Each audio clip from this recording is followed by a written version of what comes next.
everyone. Welcome back to another episode of ExtraMile by HiTechNectar, where we bring you insightful conversations with leaders shaping the future of tech and marketing. I'm your host, Ritika, and we are here to discuss the latest technologies, marketing strategies, expert insights, and a lot more. Today, we are excited to have Mr. Jason Widup, Senior Vice President of Pixis. Those who don't know, Pixis is a cutting edge AI company that helps businesses optimize their advertising, making it smarter, faster, and more effective. With over 200 AI models, they simplify complex marketing challenges from ad targeting to creative optimization. Jason, being an incredible leader throughout his career, has scaled startups and led teams successfully at giants like Microsoft and Tableau. He has also been a core contributor to Pixis growth. So let's dive in and learn how Pixis is transforming AI powered advertising and marketing while keeping it simple and human. Hello, Jason. It's great to have you here. Hey, Redika, thanks for having me. Excited to have this conversation with you. Absolutely. So, Pixis is on a mission to simplify AI powered advertising. As SVP of Marketing, what's your big picture vision for marketing for making this happen? And how does it align with the company's Innovate Simply philosophy? Yeah, that's a good question. AI in general is a very complex concept. Even though we interact with it in a chat interface, it seems super basic, but if you really go behind the scenes, it is incredibly complex. And pretty much every business today is trying to figure out how does AI fit in my business in all of the different business functions. And so my job as the head of marketing here isn't to focus on the complex technology, but rather focus on the problems that performance marketers face and then the benefits to them if they solve those problems with a tool like Pixis, for example. And so the previous version of our brand before I got here was very focused on the technology. We're a company led by engineers, and so it kind of cascaded down from there. It was too technical, though. It really alienated the marketers. It went over their head. We talked about codeless AI infrastructure, and no marketer knows what that means. And so our new brand that we just launched about 2 months ago really focuses on our ICP and their challenges, and then leverages things like social proof and value props to get them leaning into our product. And so yeah, so I'd say that's really how we keep it simple. We don't really get into the technology too much, but more about the problems we solve, how we solve them, but from a pretty like 10,000 foot level. And then we really rely on social proof, like what we've done for other big name customers that are like them to help, pull it across the line. That's really nice, keeping AI practical and impactful. So, speaking of impact, Pixis has over 200 AI models solving marketing challenges. Can you share a real world example of how your creative AI or targeting AI transformed a campaign's performance? Yeah, sure. I mean, there's lots of examples. But I think one really sticks out to me. I've talked to a lot of our customers, and it's really around our targeting AI that stands out. And our targeting AI works by seeing all the campaigns that you've run. And we actually get audience data from Meta and Google that a normal advertiser wouldn't receive. So we actually have a little bit richer data about audiences that are engaging with ads. And so as companies are running all these ads across all these different campaigns, there's some audience segments that trickle in that maybe weren't necessarily originally targeted, but we see them and we see their affinities to other things, like what things do they like? What do they not like? What do they do? What do they not do? And our targeting can uncover some of these we call them like hidden audiences. And so one example was one of our customers, they sell healthy ramen noodles direct to consumers. So you buy them online and they ship them directly to you. And of course, you would think, I'm going to target foodies and people that like food and people that talk about food, all this food stuff, maybe some families. But what you wouldn't necessarily target are things like people who enjoy travel or people who are an avid hiker. Well, these segments our targeting AI were it was able to uncover and say, we're seeing a strong affinity to these groups, even though it doesn't, it's not the ones you've originally targeted. And so what that does is it often will unlock and open up new efficiencies because these are audiences that just haven't been targeted before, but they convert at a higher than average rate. And so that's probably one that's just pretty ubiquitous across a lot of our clients. That's some of the value that the targeting AI piece does. It just uncovers these new audience segments that, as a normal, I guess, marketer, you wouldn't necessarily think would have an affinity to your product. And I think that's really an unlock for any brand because it's you know your best ICP, but there's a bunch of other people that might not exactly fit that could really have, a strong affinity to your product, and you really want to uncover those. And oftentimes it doesn't make sense when you look at it. But the data doesn't lie. Yep, absolutely amazing. It's great to know how AI can turn real data into real results. So you have grown companies from 1 million to 16 million ARR and led teams at giants like Microsoft and Tableau. What is your playbook for scaling marketing in such diverse environments? Yes, and I do have a playbook that I've refined over these many years. I've been in B2B marketing, I think 23 years, something like that. I look at it in kind of I call it a three-legged stool, maybe. The first is being the cool kids. And what I mean by that is like it's a really strong focus on brand because it's human nature to want to gravitate towards people that are doing well, right? Human nature. It's just we can't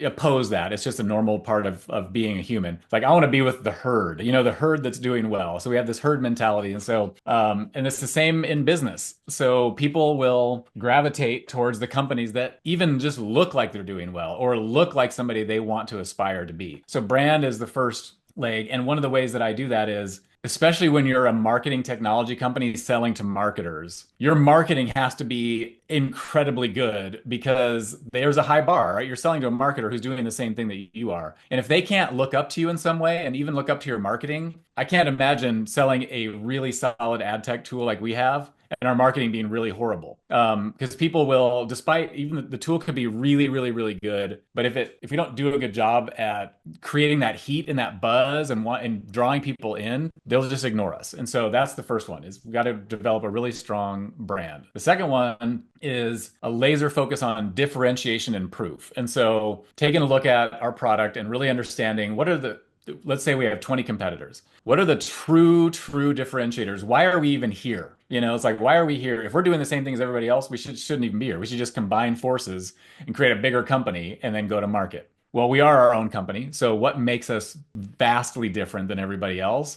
And let's laser focus on those and blow those out as reasons to believe. And then the other part is kind of in the same vein as proof. So I mentioned that like social proof piece. Having existing customers sing your praises, showcasing the performance benefit that they've received, showcasing the amount of time that they've, saved, all of these things and going to market with them with their brand. That kind of goes along with the first one, which being the cool kids. Because if one of my customers is a very cool brand that you also look up to, that's going to tell you something like, oh, maybe they are for me as well. So that's the second stool is differentiation and proof. And then the third stool is really around tech operations and execution. So you can have the best ideas ever, but if you can't execute on those things using a very streamlined and efficient technology stack, it doesn't matter. And so, so I have a maniacal focus on execution and will always out execute other marketing organizations. And so, so those three together is kind of my general marketing approach. And then of course, every place I go, there's all these uniquenesses, but that's where I start on those three areas and making sure those are really working well. Yeah.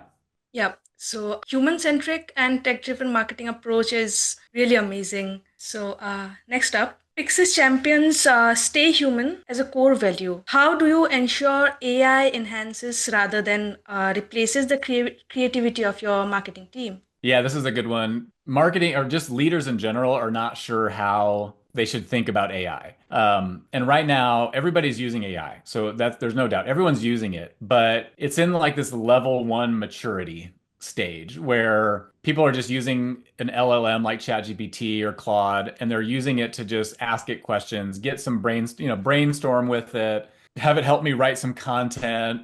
It's really like a level one maturity use case but everybody's doing it. And so when there's that use case, it's not really about replacing people. It's not about reducing my headcount. If I'm at level one use of AI, that's really just going to be, I'm augmenting my staff with a little bit of help. And so a lot of people are worried about what is a level 2, 3, 4, 5? Let's say there's going to be 5 levels of AI maturity. What do those levels look like? And at what point does it start to get close to replacing people? Your question was more about replacing the creativity of marketing teams, which that will never happen. So the creativity piece will always have to come from humans because if you think about AI, AI can really only tap into things that have already been done before. So it's referencing the internet, and other things and documents, et cetera, that have all been done before. AI is not really thinking in creative ways about how to take all these things and create something brand new that's never been done before, or and AI doesn't understand human emotion. And most of the creativity that we do in marketing is intended to draw on human emotion. I'm either trying to create, I'm trying to be funny, I'm trying to be informative, I'm trying to anger you sometimes. Sometimes I'm trying to make you feel sentimental. I'm trying in marketing to elicit emotions and change your thinking and behavior about things. And that's not what AI is good at. So the way we think about it at Pixis is, and in fact, it actually comes through in our logo. So the X in our logo is two semicircles. And what it's supposed to represent is AI on the bottom supporting humans, which are at the top. And so that's how we really think about it is AI from a creative standpoint is really here to augment your thinking and get you there faster, but it won't replace you. That said, there will be roles where AI will replace things, but when we think about enhancing creativity, it's going to be more of and I hate this word, but sidekick. It's going to be like, but also like an advertising strategist in your front pocket. That you can ask questions of and that has all this vast knowledge so that you don't have to have all that vast knowledge. Now you can focus on, all right, have AI distill all this for me, go back and forth with it. I'll chat with AI, get some ideas, but then I'm going to pull all those together in a unique way that only a human brain can really piece together. And then I'm going to, basically move that forward. That's kind of like, it's not that far apart from, and I'm going to get deep on you here, but like in the 60s when LSD and acid was a big like drug that people were taking. Well, guess what? That unlocked a lot of creativity in the human brain because the drug created connections that weren't there before. That's the kind of AI will never do that. AI hallucinates today, which I guess you could say is kind of like taking acid, but it hallucinates in a different, in not a creative way. It hallucinates in just like, I got it completely wrong way. So yeah, I kind of find it interesting to think about it that it's going to take humans to continue to advance creativity and to understand taste. An AI will not understand taste anytime soon. But it will be interesting to see how close that it gets, as the years go by. But yeah, that's how we think about AI supporting humans in creativity and not replacing. I totally agree. Balancing between creativity and tech is important in marketing, at least. Using a tech tool as a support system is more of a beneficial approach than planning for a replacement. So Yeah. next up, with data privacy concern rising, how does Pixis balance hyper-personalized ads with user trust, especially for Fortune 2000 clients? Yeah. Yeah. And we do have a lot of Fortune 2000 clients. And so we do have to think about this. But on our end, Pixis isn't enabling hyper personalized ads. The ad platforms have already done that. So the ad platforms, Google, Meta, TikTok, they've enabled this hyper personalized advertising capability. That's not something Pixis does. But what we do, there's still things and protections that we need to have in place to make sure we're protecting our clients' data. And the way we do that is a couple different ways. First, obviously, we have AI models that are being trained. We've trained that on advertising data, in historical advertising data, like over $2.5 billion of ad spend. We've trained it on close to three. But our current customers, we don't pipe their data back into the platform to continue to learn. So, or we give them that ability to opt out. So you don't want your data used in training our general models? No problem. We'll keep it out of there. That's one way. Another way is through brand guidelines. So our generative AI product called Ad Room that builds ad creative using a prompt interface, it has an entire module around brand protection. And that's really you uploading all of your brand guidelines, not just the colors and fonts, but even your tone and anything else you have about your brand that you want it to adhere to. And it will not go past those guardrails. And so that's where, because a lot of people are worried about, one of the strongest use cases for generative AI is ad creative iteration, right? So like your creative director creates a couple versions and then you put that into AI and it creates thousands of iterations on that. Well, people don't want to approve every one of these thousands of ads. So they need the they need the confidence that it's going to adhere to the brand guidelines and it's not going to do something that's going to embarrass us or get us in trouble or, go against those guidelines. So that's one of the ways that we do it. And then, of course, we've got the normal like SOC 2 compliance and ISO compliance that we make sure we adhere to. And then the final thing is we don't deal in personally identifiable information. So we're not passing email addresses, names, titles, anything between our system and our customer systems or the ad platforms. We're completely agnostic of PII. And so those are the ways that we're keeping like data privacy concerns at the forefront. But again, we don't have to think necessarily about how personalized these ads are because that's enabled by the ad platforms. One thing though on that is that's interesting to think about is in the not too distant future, ad creative with the ad platforms will be more about giving it components of the creative, but then every single person will see a different ad. Not just like I have this ad and it's going to 500 people and that's that's very personalized out of my TAM of maybe like 10,000. That's not going to be the same. And you won't even know what creative they saw because it's going to be put together on the fly for that person based on their behaviors, based on their demographics, all these things that the ad platform will know about you. And so that'll just be an interesting change that we'll see that you might not even know what creative they saw and you didn't even develop it. It's just been pieced together by AI on the fly based on who you're targeting. And so yeah, and that's not in the too distant future. It's great to hear how Pixis is prioritizing user privacy while considering personalization as well. So, you have spoken about generative AI's potential. What is one underrated AI trend in advertising that will explode in the next 2 years? Yeah, it's something that we actually just started to develop about 6 months ago. So there's a new underlying AI technology called MCP or Model Context Protocol. It's very complex and heady, but the basic way to understand it is that it's basically like a smart switchboard operator for AI models. And so the first thing it does is it figures out what kind of situation you're in. So it'll understand like, is this a legal conversation? Is this an advertising conversation? A medical question? Is it a casual chat?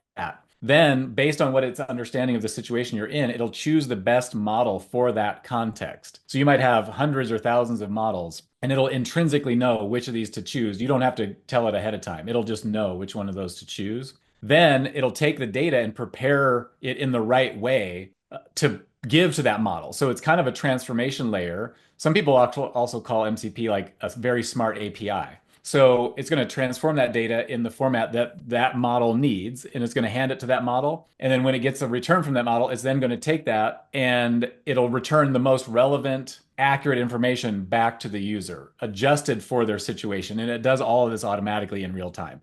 So I can't even understand it. My brain can't get to understanding it because it's like, well, how does an AI figure out the context of an entirely new data source? But one of the things, so we're building a new platform on top of this we call Prism. And in just weeks, we've been able to advance this thing so quickly because it has this intrinsic understanding of these other models. And so, for example, so one of the biggest challenges in performance marketing is the amount of data that I have access to analyze, to understand what's going on, and to then make changes. Most of that data is limited to what's available in the ad platforms, right? I'm getting my spend, impressions, clicks, conversions, etc. But what it doesn't have access to is things like external data sources. So one of our customers, Helly Hansen, who's this outdoor wear brand, they wanted to know, do sales of their rain jackets go up in cities where it's raining? Well, guess what? Raining that day. You know what I mean? Not just like it generally rains in Seattle, which is where I'm from, which is common. But no, this day it rained for these hours. Did our sales of rain jackets go up during that time? That's not something that anybody could answer with an ad platform before. And to answer it, they'd have to find a good set of weather data for every city. You know what I mean? And it's just, if you think about it from like a human analyst perspective, you're just like, that's going to take so long. And is it worth doing that analysis? In 2 days, we were able to connect the data source for Helly Hansen, have them interrogate it, and sure enough, they were able to get those answers. And so it gives us these new ways of thinking about all the data that we can bring in that's even external to the ad platforms that will give us better recommendations and let us take action or just understand the performance better than we ever have, and at a very fast pace. So, for example, we just integrated the entire Shopify platform into Prism in 4 days. And so things just are happening so quickly. So MCP, this general, is going to unlock so many things that will allow AI to be better for performance marketers that in the next 2 years, I don't even think we can predict today what that's going to look like in 2 years from now. We just know it's going to be huge and it's going to really improve advertising, analysis, planning, recommendations, but even broader than just advertising, all of marketing. And so yeah, it's going to be an interesting time. It's absolutely a impactful trend to watch out. So you grew your LinkedIn following by 10,000 and own the title of Creator of the Year. So what's your secret to building authentic engagement in a noisy digital world? Yeah, my secret is, I would say, confidence. I've been doing this for so long, and I've done some very interesting things in my career. And I talk a lot, mostly about my career, but also on LinkedIn, I talk about personal things sometimes. Or like when I was planning to climb Mount Rainier, I had a series on every Friday. I would post about my road to Rainier. And when people meet me in real life that have been following me on LinkedIn, they tell me, you're exactly how I thought you would be, based on your posts on LinkedIn. And that's music to my ears. I love it because it is about authenticity. People gravitate to people that are authentic. So what that also means is when I post, it's not always about sunshine and rainbows. I post about things that don't work too. So here's what I failed at this week. Here's what I messed up on. I messed up on this. Here's how I messed up on it. So you don't make that same mistake. And people if you can be self-deprecating, not take yourself too seriously, but be smart and intelligent, have a perspective and a point of view, and be yourself, then people will gravitate towards that. And it just happens over time. It's taken, like I said, I grew it by about 10,000 over 4 years. I really didn't start to post on LinkedIn until 2020. Well, I guess it was 2020. So I guess we're coming up on 5 years now. But it takes that long sometimes. And it's a long game. But it pays dividends in so many ways, gives me so many opportunities. It helped me,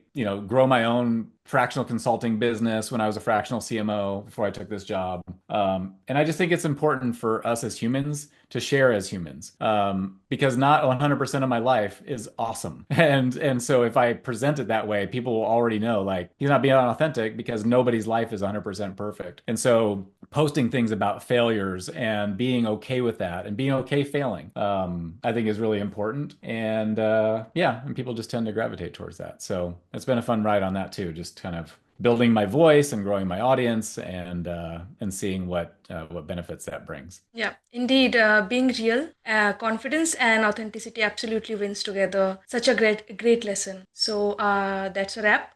Thank you, Jason. That was an incredibly informative session. Thank you for sharing your expertise on AI, marketing, and the future of advertising. Your insights are truly valuable for us and our audience. Awesome. Thanks. Thank you everyone for joining us today. I'm your host Ritika signing off. See you in the next episode of ExtraMile by HiTechNectar with our next extraordinary leader on board sharing their thoughts and knowledge. Stay tuned.